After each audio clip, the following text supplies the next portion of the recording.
Talking to oneself is a habit everyone indulges in.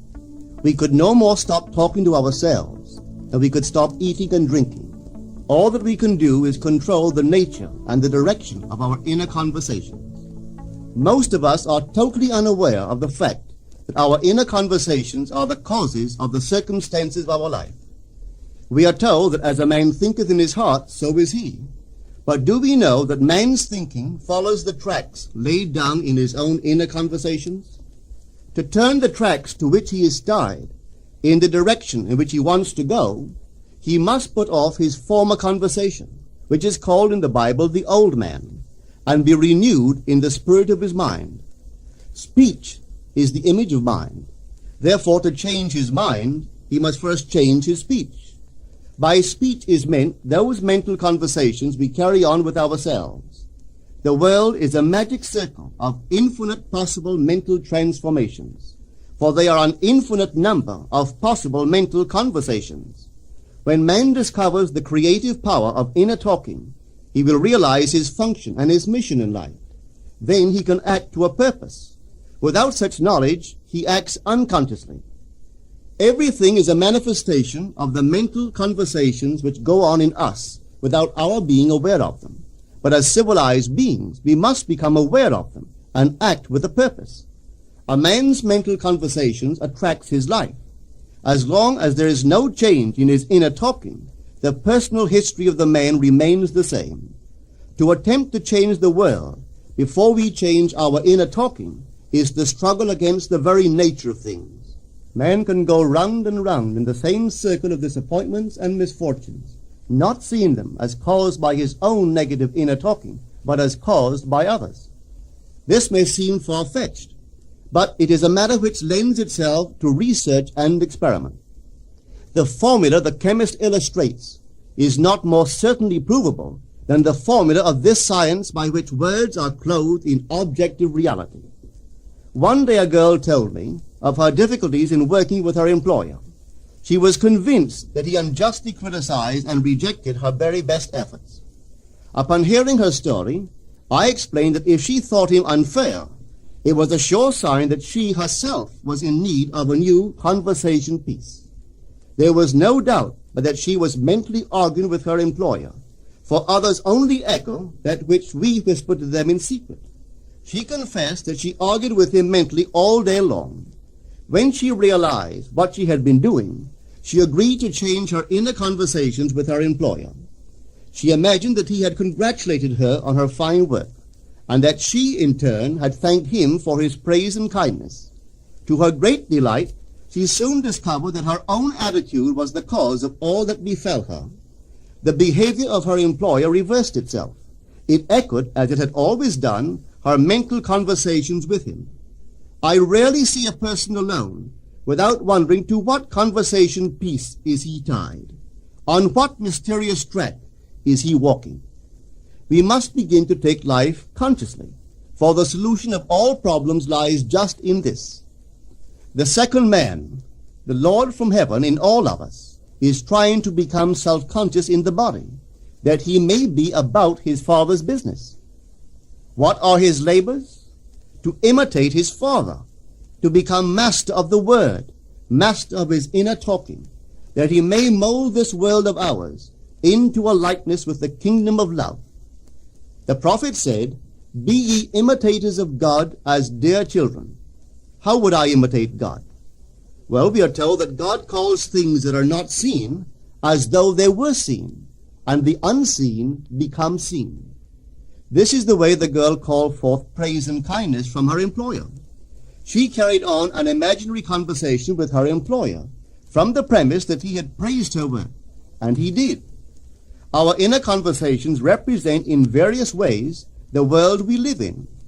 Our individual worlds are self-revelations of our own inner speech.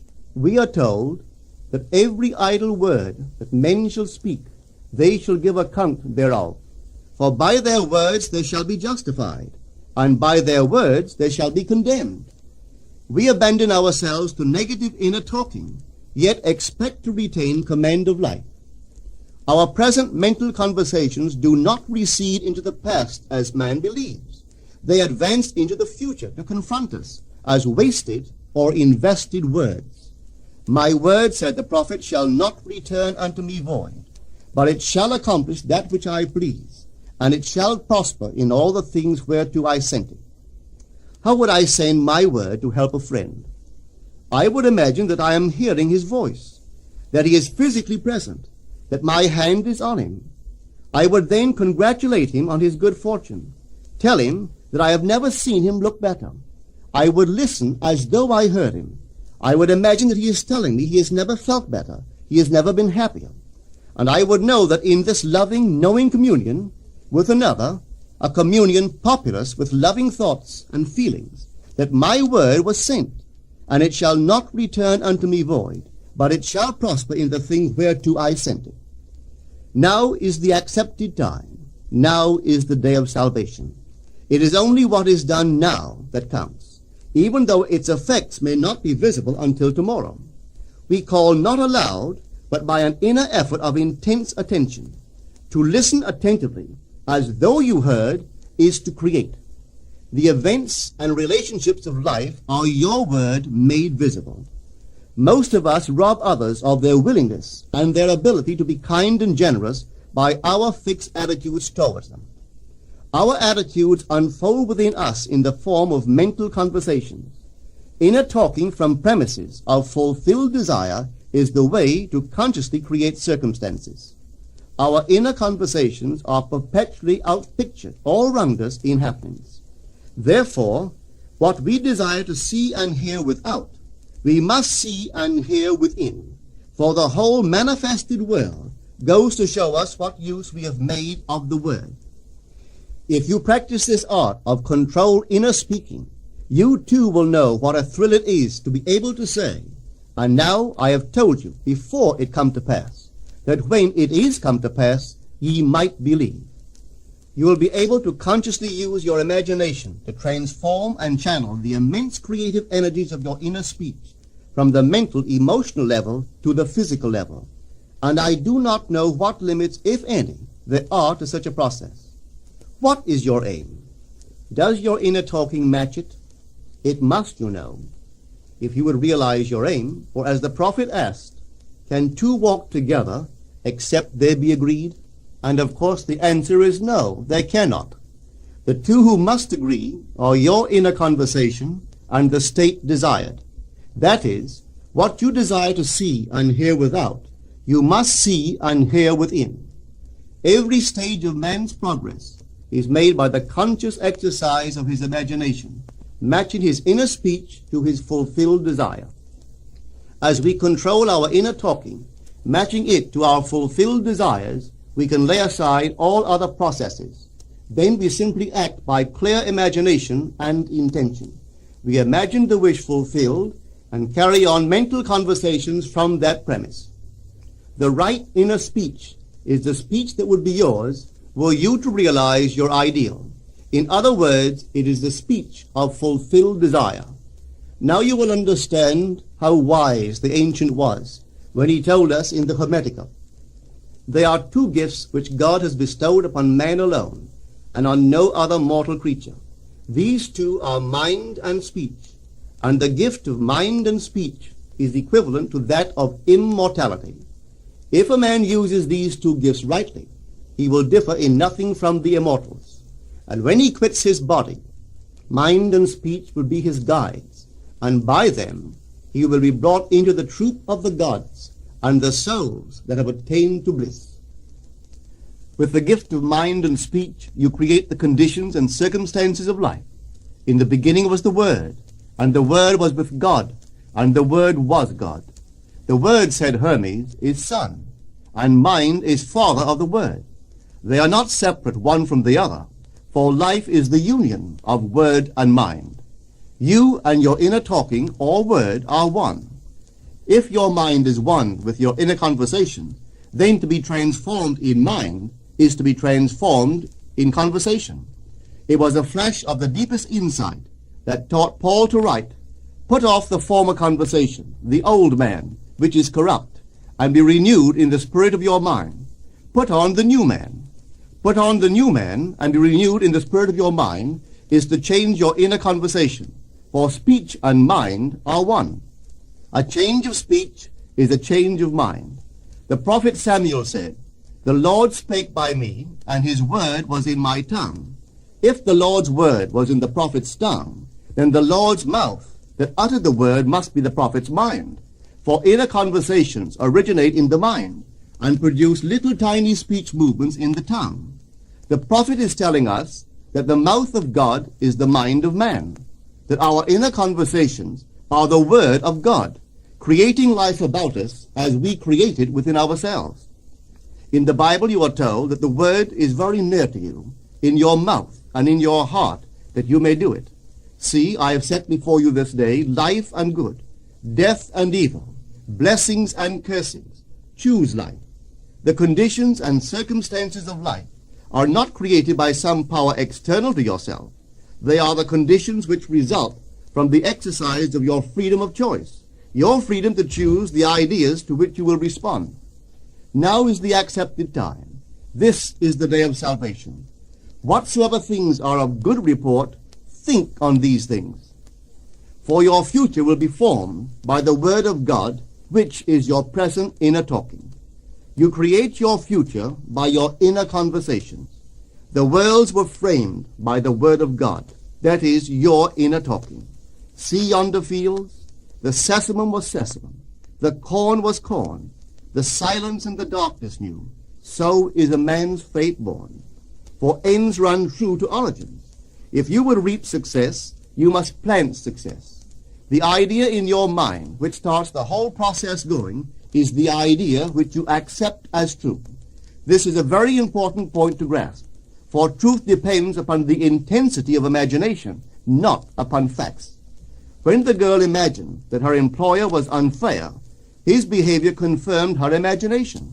When she changed her assumption of him, his behavior reflected the change, proving that an assumption, though false, if persisted in, will harden into fact.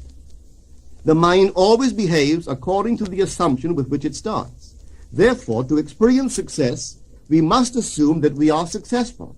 We must live wholly on the level of the imagination itself, and it must be consciously and deliberately undertaken. It does not matter if, at the present moment, external facts deny the truth of your assumption. If you persist in your assumption, it will become a fact.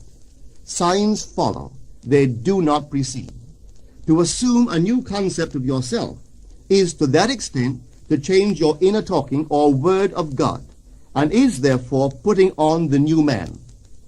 Our inner talking, though unheard by others, is more productive of future conditions than all the audible promises and threats of men. Your ideal is waiting to be incarnated, but unless you yourself offer it human parentage, it is incapable of birth. You must define the person you wish to be, and then assume the feeling of your wish fulfilled, in faith that that assumption will find expression through you. The true test of religion is in its use, but men have made it a thing to defend. It is to you that the words are spoken. Blessed is she that believed, for there shall be an accomplishment of those things which are spoken unto her from the Lord. Test it, try it. Conceive yourself to be one that you want to be, and remain faithful to that conception. For life here is only a training ground for image making. Try it and see if life will not shape itself on the model of your imagination. Everything in the world bears witness of the use or misuse of man's inner talking. Negative inner talking, particularly evil and envious inner talking, are the breeding ground of the future battlefields and penitentiaries of the world. Through habit, man has developed a secret affection for these negative inner conversations. Through them he justifies failure, criticizes his neighbors, gloats over the distress of others, and in general pours out his venom on all. Such misuse of the word perpetuates the violence of the world. The transformation of self requires that we meditate on a given phrase, a phrase which implies that our ideal is realized, and inwardly affirm it over and over and over again until we are inwardly affected by its implication, until we are possessed by it. Hold fast to your noble inner convictions or conversations. Nothing can take them from you but yourself. Nothing can stop them from becoming objective facts. All things are generated out of your imagination by the Word of God, which is your own inner conversation.